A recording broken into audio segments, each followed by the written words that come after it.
Now we come to chapter 8 module 3. Here we shall show how to evaluate Mellin transform of some functions. We consider example 1. Here we shall find out Mellin transform of a very simple function, that is e to the power minus x for x positive. Now Mellin transform of e to the power x minus x is equal to integral 0 to infinity x to the power s minus 1 into e to the power minus x dx. This is, according to definition of gamma function, is gamma s for real s positive. Now here we make a small remark that Laplace transform of x to the power s minus 1 is equal to integral from 0 to infinity x to the power s minus 1 into e to the power minus px dx.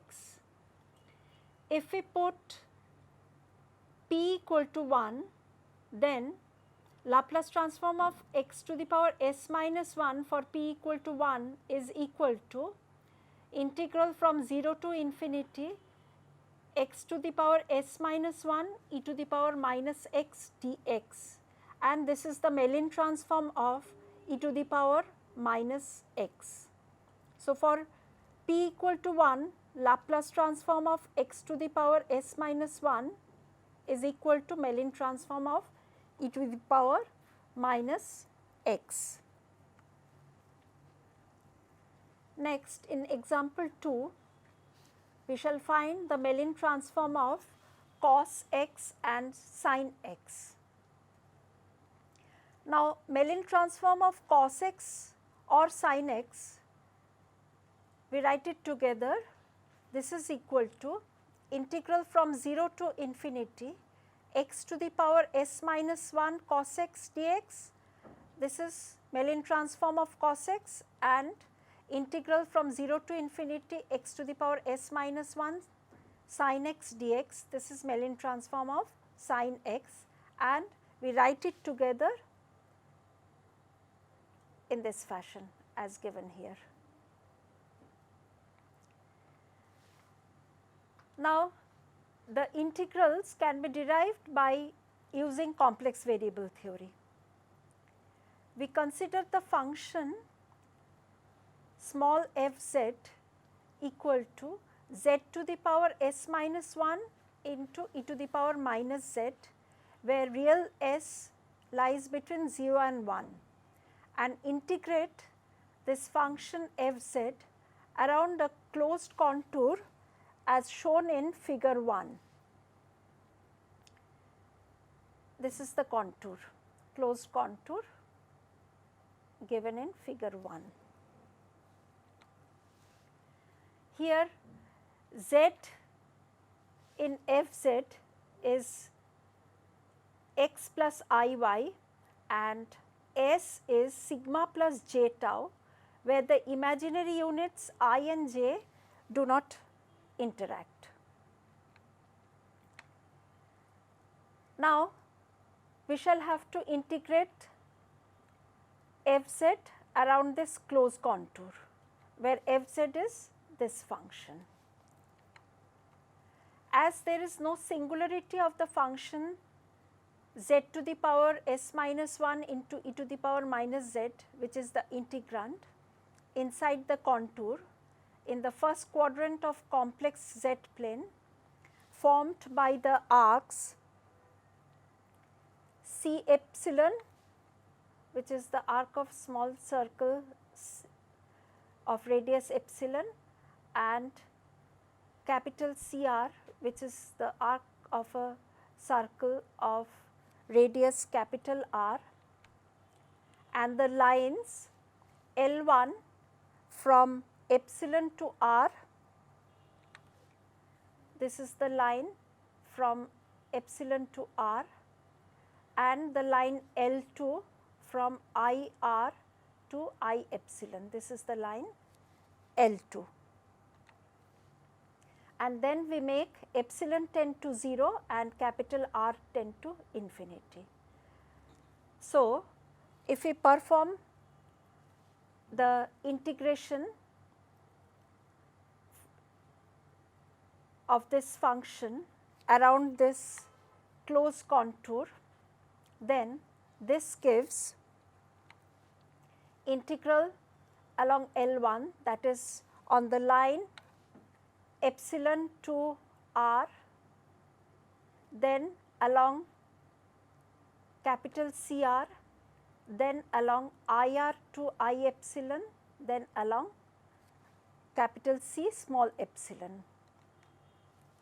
So that we get epsilon to R x to the power s minus 1 e to the power minus x dx plus CR z to the power s minus 1 e to the power minus e to the power z minus I to the power s epsilon to capital R y to the power s minus 1 e to the power minus I y dy plus integral over C epsilon z to the power s minus 1 e to the power minus z dz, and this is equal to 0 since the integrand does not have any singularity inside the contour. And integral over the line L1 is along the real axis, real z line. So, here we put z equal to x, and the integral over the line IR to epsilon can be simplified to write it in this form. Now, the integrals over capital CR and capital C epsilon, those tends to 0, that is integral over CR tends to 0 as capital R tends to infinity, and integral over C epsilon tends to 0 as epsilon tends to infinity. It can be proved.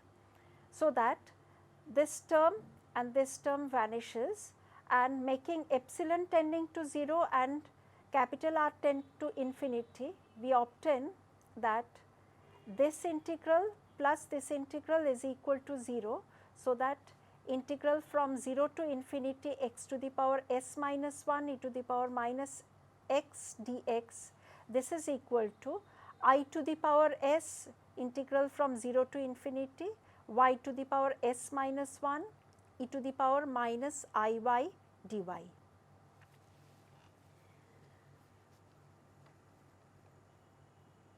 The integral from 0 to infinity y to the power s minus 1 e to the power minus I y dy,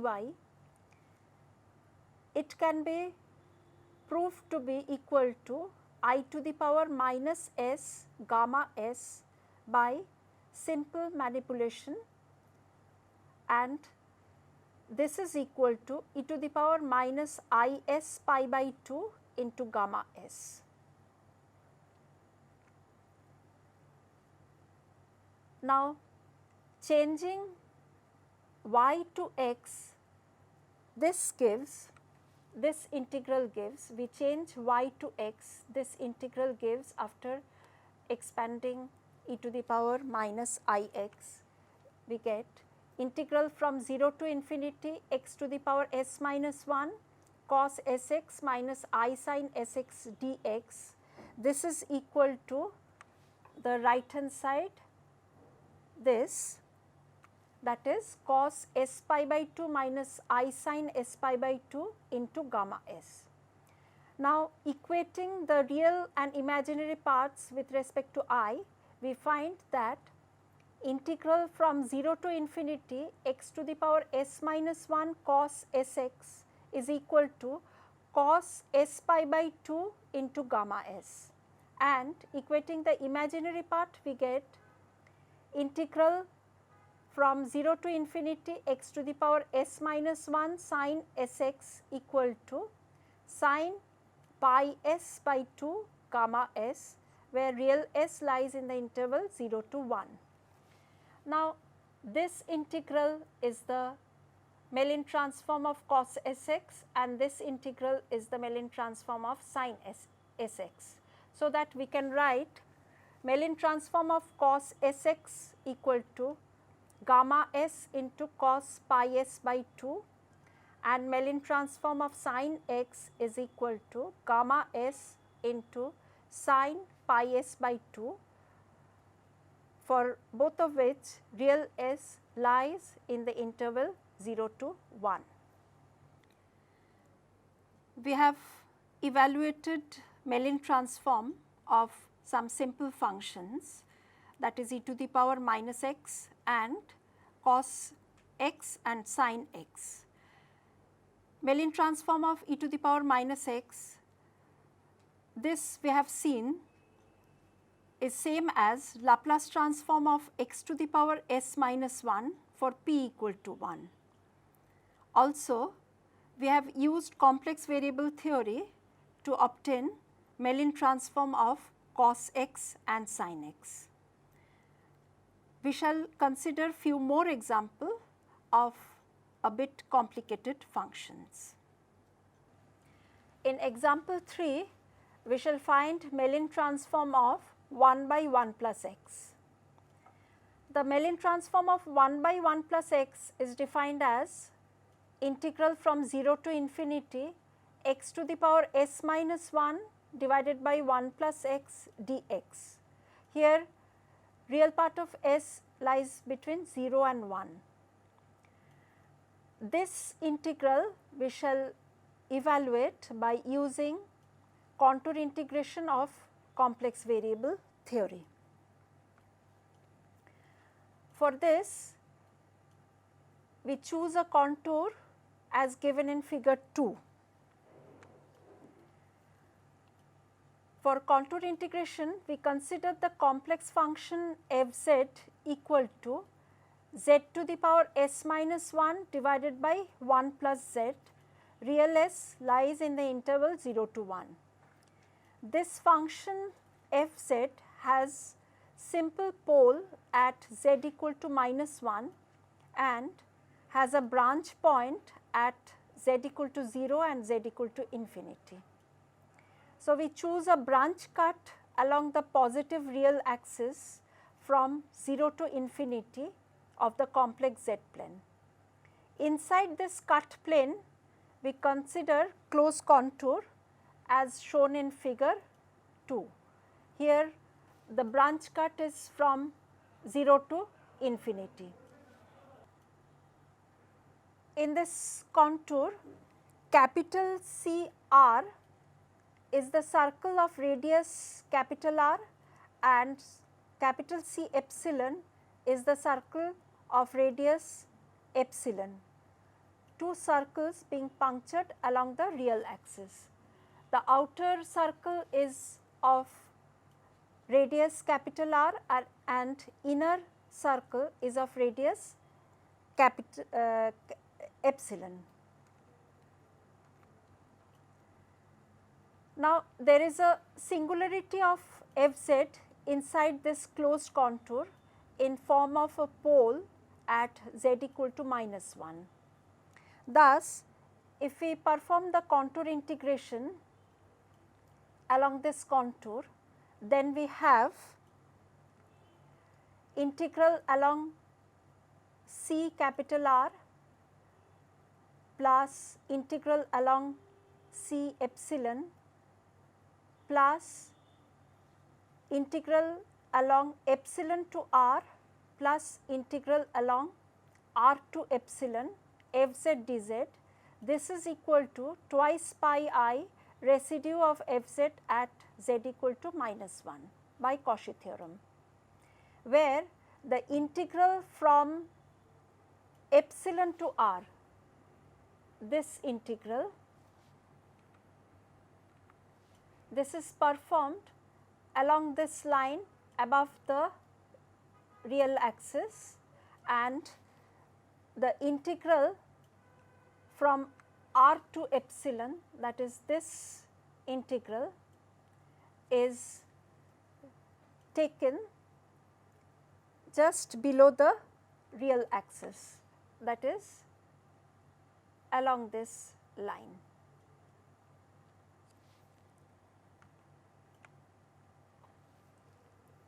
Now, it can be shown that integral over the large circle CR of fz dz, this tends to 0 as capital R tends to infinity, and integral of fz dz over the small circle C epsilon, this also tends to 0 as epsilon tends to 0.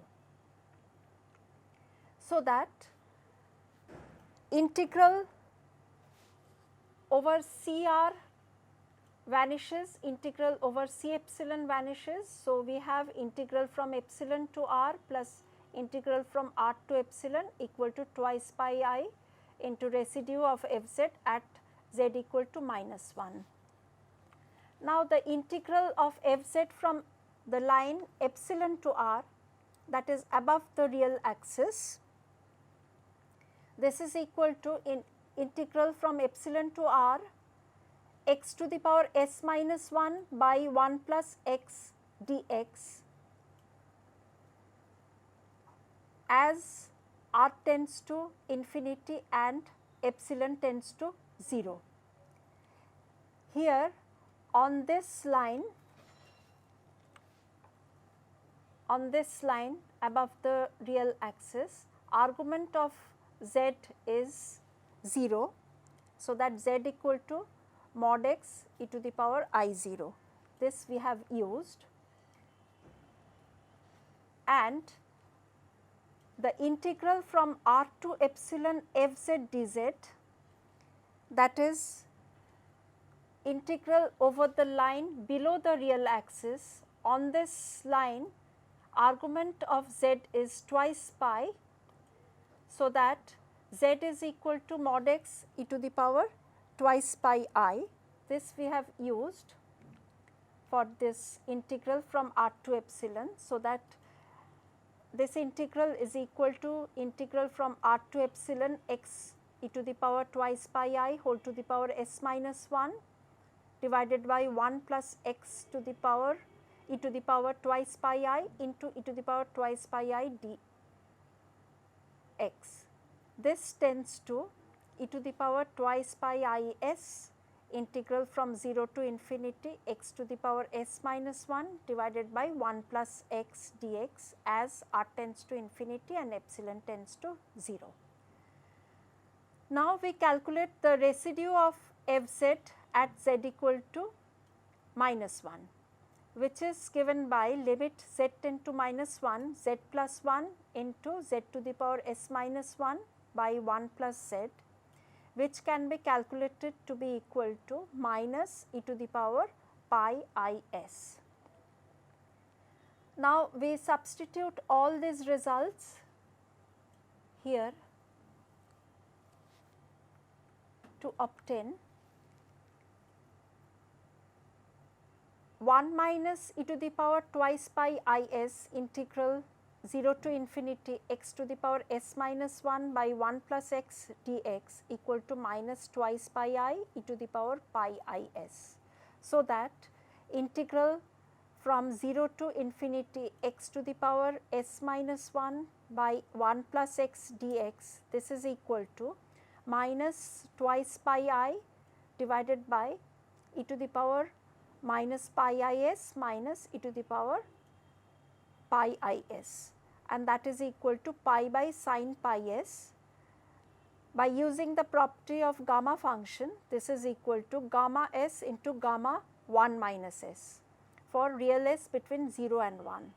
So, we find that Mellin transform of the function 1 by 1 plus x can be evaluated as gamma s into gamma 1 minus s by using contour integration of complex variable theory.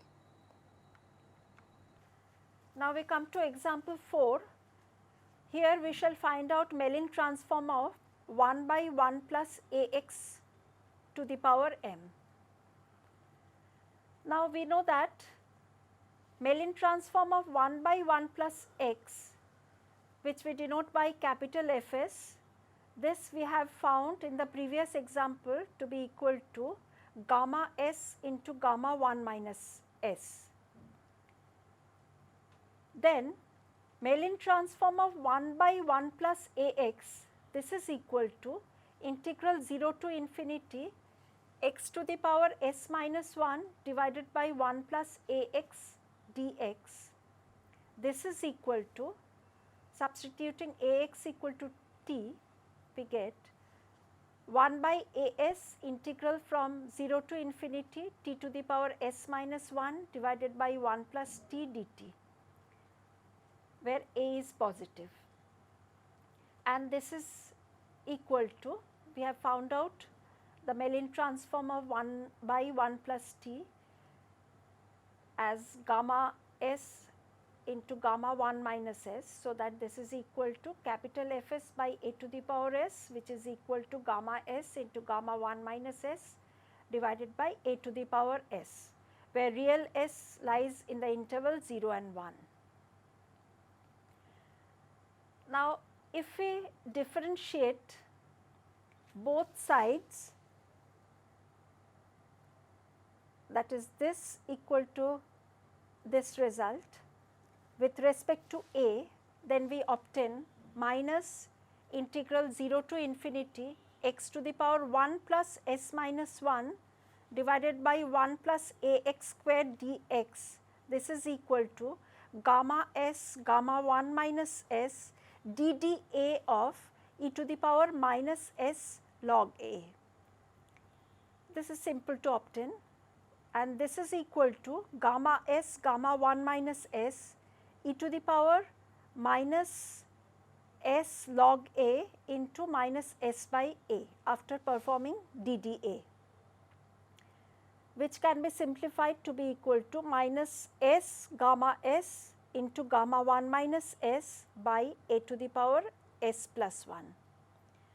So, we can see that from here integral 0 to infinity x plus, rather x to the power 1 plus s minus 1 divided by 1 plus Ax whole square dx, this is equal to gamma s plus 1 into gamma 1 minus s by the power s plus 1, because we can write s gamma s as gamma s plus 1. Here real s lies in the interval minus 1 to plus 1. Another differentiation with respect to A will give minus 2 factorial integral from 0 to infinity x to the power 2 plus s minus 1 divided by 1 plus Ax cube dx. This is equal to gamma s plus 1 into gamma 1 minus s dda of e to the power minus s plus 1 log A. If we perform the differentiation with respect to A of this function, then we get this equal to gamma s plus 2 into gamma 1 minus s e to the power minus s plus 1 log A into minus s plus 1 by A. So, that integral 0 to infinity x to the power 2 plus s plus 1 divided by 1 plus Ax whole cube dx, this is equal to gamma s plus 2 into gamma 1 minus s divided by 2 factorial a to the power s plus 2, real s lying in the interval minus 2 to 1. Continuing this m times, we find integral 0 to infinity x to the power m minus 1 plus s minus 1 divided by Ax plus 1 whole to the power m dx. This can be shown to be equal to gamma s plus m minus 1 gamma 1 minus s divided by m minus 1 factorial a to the power s plus m minus 1, where minus m minus 1 lying less than equal to real s less than 1. Now, if we substitute m minus 1 plus s equal to s dash, that is m minus 1 plus s equal to s dash, here we substitute, then we obtain integral from 0 to infinity x to the power s dash minus 1 divided by 1 plus ax whole to the power m dx. This is equal to gamma s dash gamma m minus s dash divided by gamma m a to the power s dash, where minus m minus 1 less than minus m minus 1 plus real s dash less than 1. So that writing s in place of s dash, we obtain integral from 0 to infinity x to the power s minus 1 divided by 1 plus ax to the power m dx. This is equal to gamma s gamma m minus s by gamma m into a to the power s for 0 less than real s less than m. So that Mellin transform of the function 1 by 1 plus ax to the power m is equal to gamma s gamma m minus s by gamma m a to the power s. So, in module 3 of chapter 8, we have learnt about Mellin transform and its derivation and also its inverse transform. Next, we have learned some properties of Mellin transform, and we have also learned how to find out Mellin transform of some functions through some examples. One point we may note here that like Laplace transform, Mellin transform has also been derived from Fourier integral theorem. So, Fourier transform is the mother transform from which Laplace transform and Mellin transforms are derived. So, with this we conclude chapter 8.